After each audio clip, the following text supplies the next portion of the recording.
With mortgage rates coming down off their 2023 highs, the big question in real estate is, will prices start to boom again in 2024?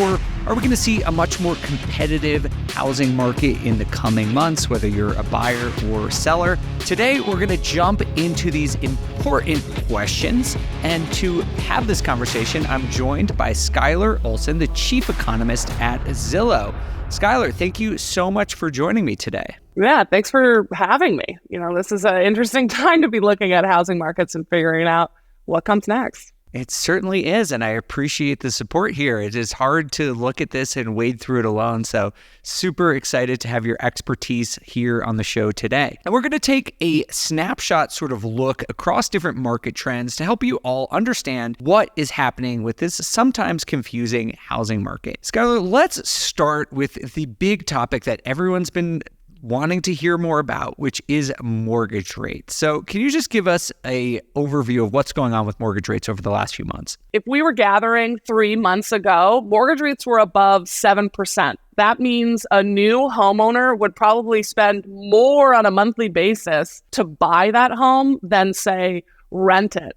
Today, mortgage rates have come down significantly. If you're a prime borrower, maybe you're looking at somewhere in the ballpark of around 6.5% mortgage rate. That brings, say, the rent versus buy decision on a monthly basis more in line, and also makes it, potentially affordable if you've saved for 20% down. Because honestly, prices are still very high. Affordability is still a big concern. And that's one of the reasons why, say, sellers who so often are also buyers are not really participating as much as they were pre-pandemic. Now, Skylar, you mentioned that prices are becoming relatively more affordable, but from my understanding, we're still a far way away from where we were a few years ago in terms of affordability. Is that right?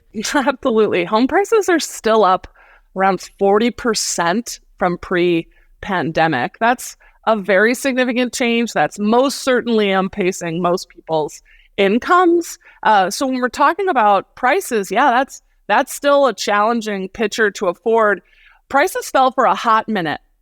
When mortgage rates kind of first swung up, and by a hot minute, I mean for just 6 months. And since then, they started increasing again. And that has everything to do with existing homeowners also being super sensitive to mortgage rates and pulling back. And by that, I mean, at the worst during summer of last year, we saw around a third fewer homes on the market than what would have happened normally pre-pandemic for that time of year. Since then, it got a little bit better, honestly, as time goes on, existing owners get a little bit less locked in, and mortgage rates swung really badly and then a little bit better again. People are kind of shaking the expectation that we're going to go back into, say, super low rates again. Now, that said, new listings are still really low from existing owners. It got a little bit better, but you still got folks holding on to very low mortgage rates. Hard for them to financially pencil popping back out unless they're downsizing and they can take that record high home equity and move it on to, say, a smaller property. Let's dive into inventory a little bit, because that has really been the story of the housing market for the last few years. And even despite higher interest rates, the reason why prices have remained stable and on a national average were up in 2023 is likely because there is limited supply. Now, you mentioned that new listings, which is an important component of total active inventory in the housing market, are still low. Do you see that breaking at any time in the coming year? No, and that's the hard part. When without a lot, it's really hard to see where a lot new supply would come from. And we would need it because honestly, we have a lot of demand. First-time home buyers, the generation of younger adults is kind of at an all-time high. And, the flip side of mortgage rates being high, they're high because our economy is still moving at a big clip, and the Fed is trying to slow us down. But if the economy is moving at a big clip, that means there's lots of buyers with the income and the employment, pushing them forward. In other words, for every listing that gets put on, honestly, it still goes off market really fast. If we look at what happened last year, Homes still, if they were successfully priced, sold in under 2 weeks. So buyers can't necessarily outbid each other anymore. The prices that you see on the market, those list prices, might even be cut as, people adjust and try and figure out what are prices in a situation where there is such low inventory. But that inventory that does come on, boy, it still goes off the market pretty fast. So we don't expect, and it's hard to imagine, the level of inventory improving very quickly either. So given what the situation with inventory where it's not likely to move, and I agree, by the way, you look at construction, you look at foreclosure potential, you look at all these different things, and it is hard to imagine where it comes from. Of course, there are black swan events and things that could come up that could increase inventory, but it is hard to imagine from conventional inventory channels where they might come from. Right. And given that, what do you think this means for home prices in the coming year? Yeah. So our forecast, this big caveat, it's all, it still comes down to, what do you expect mortgage rates to do? If we anticipate mortgage rate changing and we pass that through our forecasting engine, the forecast definitely changes. So anticipating that mortgage rates stay around where they are, if not maybe improved by the end of the year, just a little bit is kind of that kind of general wisdom that the Fed might, cut rates towards the end, very much so towards the end of this year.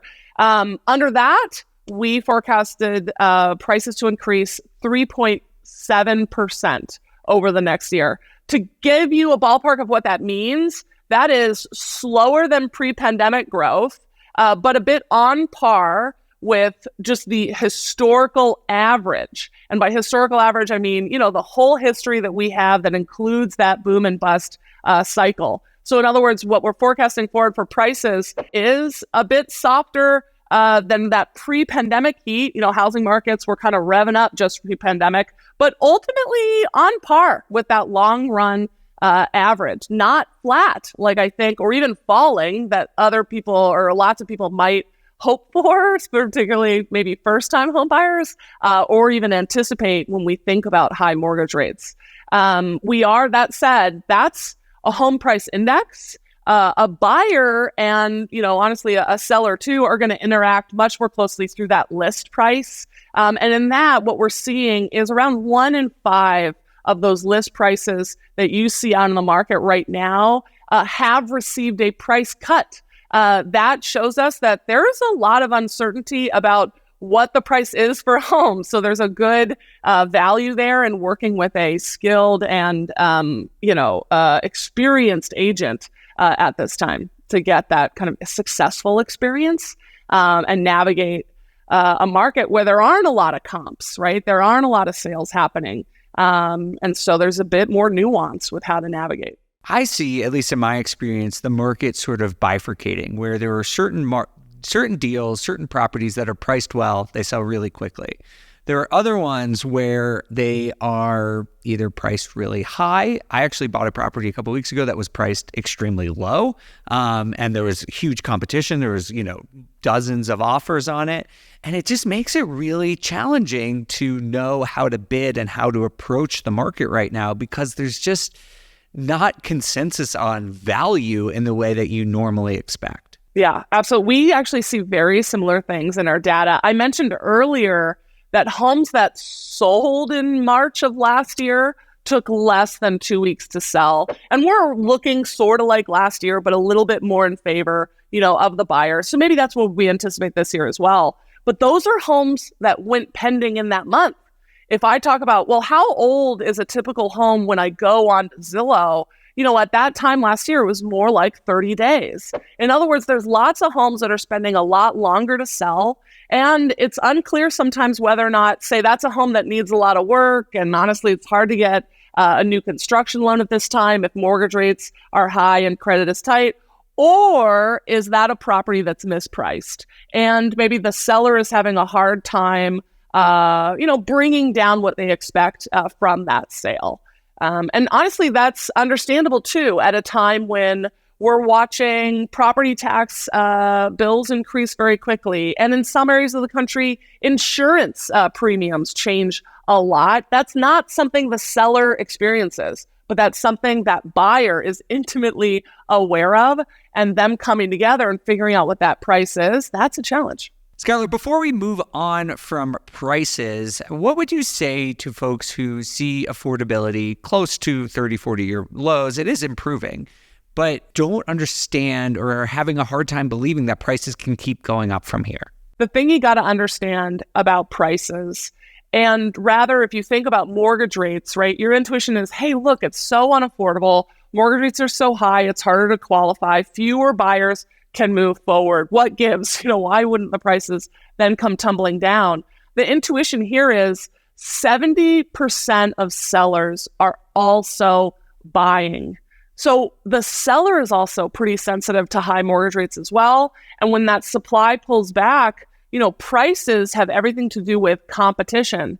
So it's not just affordability, it's the balance between buyers and sellers, and the supply and the demand of the picture. And without a lot of supply coming online, foreclosures are incredibly low. Delinquencies remain incredibly low. We are still seeing relative heat behind our labor markets, and unemployment has not really risen. And so you don't have as many distressed sellers, right? There's just not a lot that's pushing the seller into the market to help the prices come down. And then if you think about the buyer, that month-over-month picture right now, I mentioned, and you can look at, we crunch some numbers and we can see that on a monthly basis, renting and buying looks pretty similar right now, with mortgage rates on a high level. But there are advantages to home buying that come over time, right?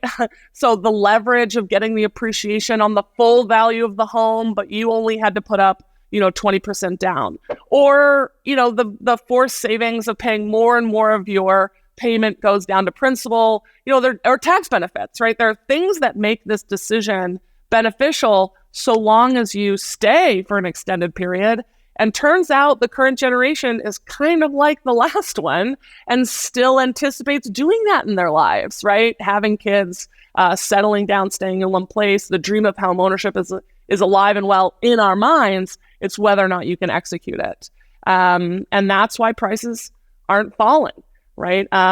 Particularly in places, just think on the West, new listings from existing owners have come back dramatically. People are holding, and that's why prices can't fall. Well, thank you for explaining that. I think it's really important for people to look at home prices and often have, rightfully so, an emotional reaction to it. Like they have gone up a crazy amount and it does make it unaffordable, but that doesn't inherently mean that they're going to come down. And I think if you study and understand the way a market economy works and the dynamics between supply and demand, you'll see that a lot of the fundamentals support the idea that prices will stay at least stable and can likely grow in the coming year. Now, given that, Skylar, I'd love to turn the conversation to a discussion of tips for how people, despite low inventory and higher mortgage rates, what can home buyers or real estate investors do to succeed in this market? Yeah, I think probably first and foremost, become aware. And what do I mean about that? I mean, become mortgage rate aware, right? So mortgage rates are changing very quickly. Form that relationship with that loan officer, figure out your credit, and what your personal situation is. And then, that's why Zillow offers tools where you can search by your monthly budget, right, on Zillow. So you can search by mortgage payment instead of searching by, say, the price of the home, because honestly, that mortgage rate makes a big difference on what your buying power ultimately is. We're also seeing, we do anticipate a home shopping season like, previous years, but it doesn't swing up as fast as we're just talked about with piles of new inventory, coming on the market. There's less new inventory coming on, but it steadily comes out a little bit longer throughout the year, meaning as a buyer, stay on top of it and work with that agent to be ready to move on the inventory that does come available. Because making a good decision is all about the match between you and your home. So making sure that's the right property is even more critical at a time when mortgage rates are high and affordability is a challenge. That's some great advice for buyers. What about for people who are considering selling into this weird environment? Yeah, for sellers, the good news is that prices have not come down. And so you still have record high home equity for the most part. Now, that's a challenge for people who are also, if they sell, they would also be a buyer themselves, unless say you're downsizing, right? And then you can move a bit more of that share on. That said, right, I think a lot of sellers, if they are approaching, say, retirement, it is important to them to get the most value out of their home, in which case, make sure your property has its digital curb appeal. Think about the changes that happened over the course of the pandemic. More people are doing lots of things remotely, including searching online. So digital curb appeal means things like 3D home tours, so getting your listing set up like that, great pictures and visuals. And of course, working with an agent that knows how to kind of set your home up for success, particularly, honestly, if you're in a higher end market where the properties are more unique from each other. That in particular will be a market that doesn't have a lot of comps going on right now, and working with a very skilled agent to sell your property will be beneficial. Great, Skylar. Thank you so much for those tips. I really appreciate it. And I hope that everyone listening here appreciates this deep look into the housing market and helps you get more confidence in either buying or selling in 2024.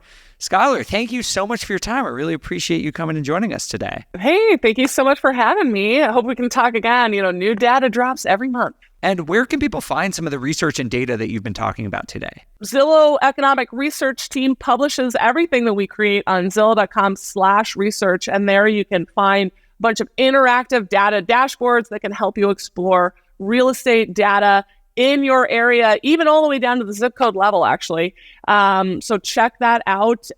In so many ways, knowledge is power in the housing market. If anything, just to update our expectations, things can change very quickly out there. All right. Well, thank you, Skylar, again. And thank you all so much for watching. We appreciate you. Have a great rest of your day. Thank you. Take care.